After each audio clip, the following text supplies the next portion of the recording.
Welcome to the Building Healthy Organizations podcast. We understand how the human brain works and how that impacts behavior in the workplace. I'm glad you joined us today for our continued journey to understand how to build a healthy organization. So welcome to part 3 of our series, Recession Proofing Your Organization. In the first 2 parts, we explored the importance of having an opportunity mindset versus a problem or a challenge mindset. Sure, there's going to be problems, there's going to be challenges, but if we can stay focused on the opportunities and deal with the challenges as they come along, we're going to end up in a better place. And we also looked at how people are your greatest asset and your greatest resource, no matter what comes next, whether it's recession or just business as usual. And then we also started to get into the assessment side of things and talk about how do we assess current reality, where we are today, with the idea that we're doing those assessments to give us clear insight into the best possible path forward. And that's where I want to take today's episode. Now it's time to focus on making our best decisions and preparing or equipping people. That includes yourself, people around you, teams, and the entire organization. And you may be listening to this and you're not the leader of a team. You're not a C-suite individual in an organization. You may be a stay-at-home parent. You may be somebody who's an entrepreneur. You may be somebody who just does contract work. It doesn't really matter who you are. These applications we'll talk about will work for you just as well as they'll work for people in an organization, people in even a nonprofit. These are all truths that are across the board truths. They'll work for anybody in any situation. So let's start to take that data that we came up with in our assessments and let's start to put that data to use. How can we bring the most value in preparing for whatever comes next out of that information, that data that we gathered as we did different types of assessments? And if you missed that episode, I highly encourage you to go back and pick it up. It's Recession Proofing Your Organization Part 2, where we really dove deep into different types of assessments and how to use those. Many of those are freely accessible to you. Here's why we take that approach, why we do the assessments, why we get our mindset in the right place. Because we want to have certain outcomes. We want to turn our focus now to getting those outcomes, making good decisions on what's important and what is urgent. What are those things that are really important and priorities for us to do right now? What will move the needle the most? The second thing here, deciding on the best path forward in each area that we're looking at. And then creating the unique success pathway that is right for you, it's right for your people. And we'll talk more about success pathways here in a minute. I've shared in the past about decision-making. As a matter of fact, fairly recently, I've shared about decision-making and what is that decision-making process in our brains. It's really important to understand that and how our brains work so that we can make our best decisions. And I want to go back and pull a little bit out of what we've talked about in the past around the decision-making process. When you think of decision-making, it's a function of what's going on in our brain. When a thought comes into our brain, we immediately attach meaning to that thought. From both of those, from thoughts and the meaning we attach to them, emotions are generated that then drive our decision-making process. Here's where this gets tricky. When we attach meaning to a thought, there are a lot of different things that can happen. We can have personal bias that can generate emotions that are not really helpful in our decision-making process. Or our brain may miscategorize or attach a wrong meaning to something, which again leads to decisions that are less than our best. Or our brains like to fill in the blanks. What does that mean? It means that our brain tends to make up a story where there's a gap in factual information. That can create some issues. Or we may have emotions that are triggered. They're just embedded triggers inside of us. And those get triggered, which then cause us to make decisions out of reaction instead of a more thoughtful mode, a more responsive mode. Or here's another one. Our brain has an automatic defense mode, which is triggered anytime we feel threatened, which could very well happen in a situation where you're thinking about a downturn in the economy or something that's going on that brings a threat, and then we kick into that fight, flight, or freeze mode. Bottom line, those are not the best responses in our modern world today when it comes to making good decisions about people, about our businesses, our organizations, our nonprofits, even our own lives. Fight, flight, freeze is really best when we're in situations that are more survival-related situations. And that's not the normal day-to-day anymore.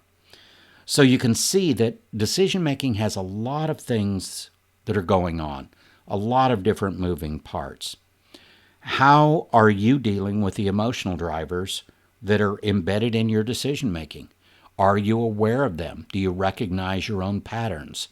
Do you know what that's going to do to your decision-making process? Have you found a way to navigate those so you can make better decisions? If you're struggling with these, they can create a real drain on your time, your focus, and your energy. So why am I sharing this information with you again? Well, number one, I think it's really important to understand that process in our brains. How do we make good decisions?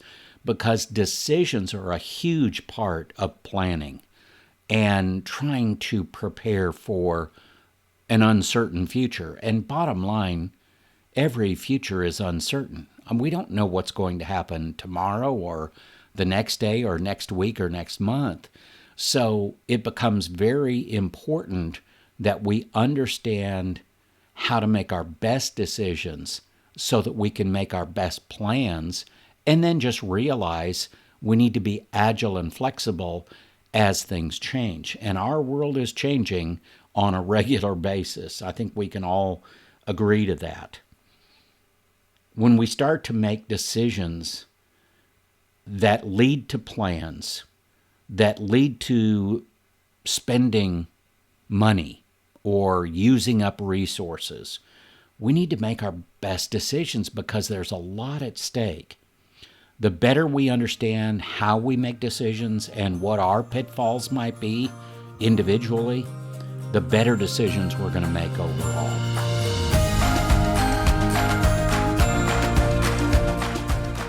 So, having identified the areas in yourself, your team, your organization that you want to change or impact or improve, we can now start to put those into action.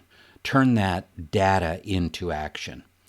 If you haven't done that yet, go ahead and jump on our website, eqfit.org, and if you go to our services page, you'll get a pop-up that allows you to take that free assessment and get your results. And I actually look at every one of those assessments and give you some feedback on the ratings that you gave the different areas. I put some time into that. It's not canned responses. It is me actually reviewing what your ratings for the different areas are and giving you some ideas and suggestions and recommendations around those things. So, deciding on the best path forward is what we call creating a success pathway. A success pathway is unique to the individual, to the team, to the organization. I have created a success pathway toolkit to help with planning and implementing this for individuals, for teams, and of course for organizations. I'm going to use the Team Success Pathway tool as an example today. I've taken the word success and used it as an acronym. The first part of a success pathway is self-awareness. Now, that could be team awareness, it could be organizational awareness. It's a concept of being aware of the following things. The team must be made aware of their role, their expectations, the impact it has on others, and the resources that are available to them. The U stands for understand. The team needs to understand acceptable behavior and performance. What is the specific behavior and performance that is appropriate for that team? The next letter is a C, which is competencies. What competency is needed for that team, or competencies for that team to be successful? And we need to be specific about what those are. The reason that you have teams is most likely because you have complementary strengths and experience and expertise that different team members bring to the team. If everybody on the team looks exactly the same, I'm not sure that's a team. It's just a lot of people that are exactly the same, and that doesn't provide the opportunity for complementary strengths and experience and expertise. So competencies, there's a focus on competencies in our success pathway. And then consequences. People need to be aware when we do things right and when we accomplish what we want to, there are some good things that happen. And on the other side of that coin, if things don't go well, if we don't perform well, then there are some unfortunate things that probably happen. And consequences is one of the pieces that is left out the most when we think about success in individuals, teams, and organizations. That needs to be spelled out clearly. And it's not just a negative thing. Most people think of consequences as a negative thing, but that's not true. There are rewards, there are reprimands. There are both sides of that coin. Then the E is expectations. What are the expectations?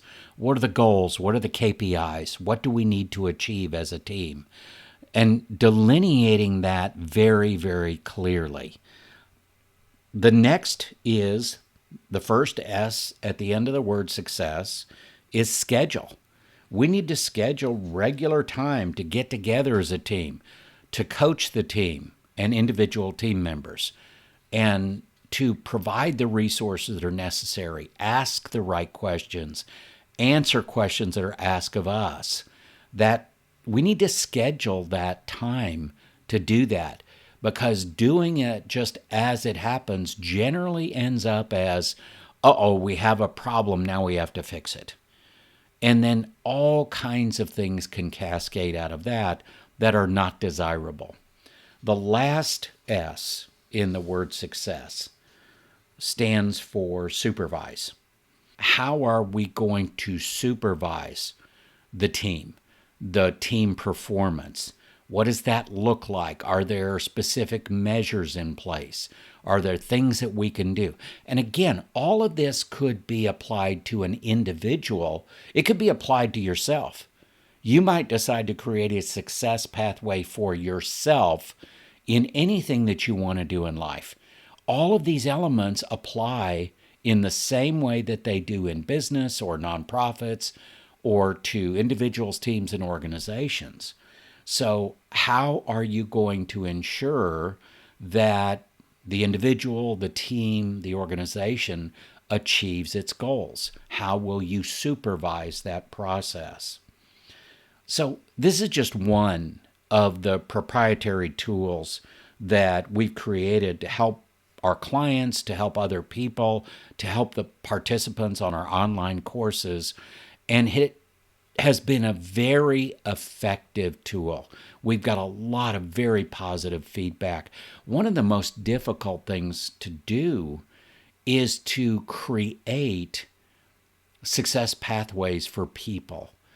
We know what a machine is supposed to do. We know a manufacturing process, and we can easily set numbers and expectations around that.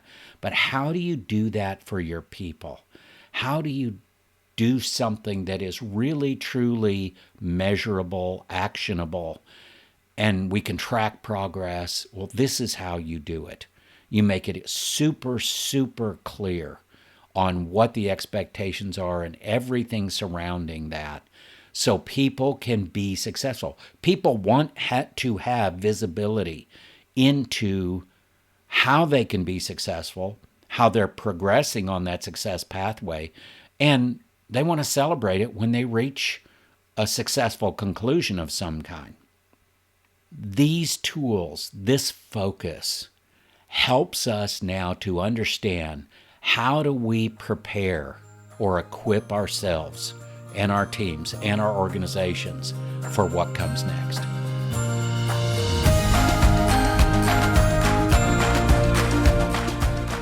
One of the most important decisions you will make is how much to invest in yourself and in your people. No matter your role, no matter what you do, that's a critical decision. And I'm not talking about throwing some dollars at training or holding some after-work socials. That's not what I'm talking about. I'm looking specifically at a well-designed plan to do the following 4 things.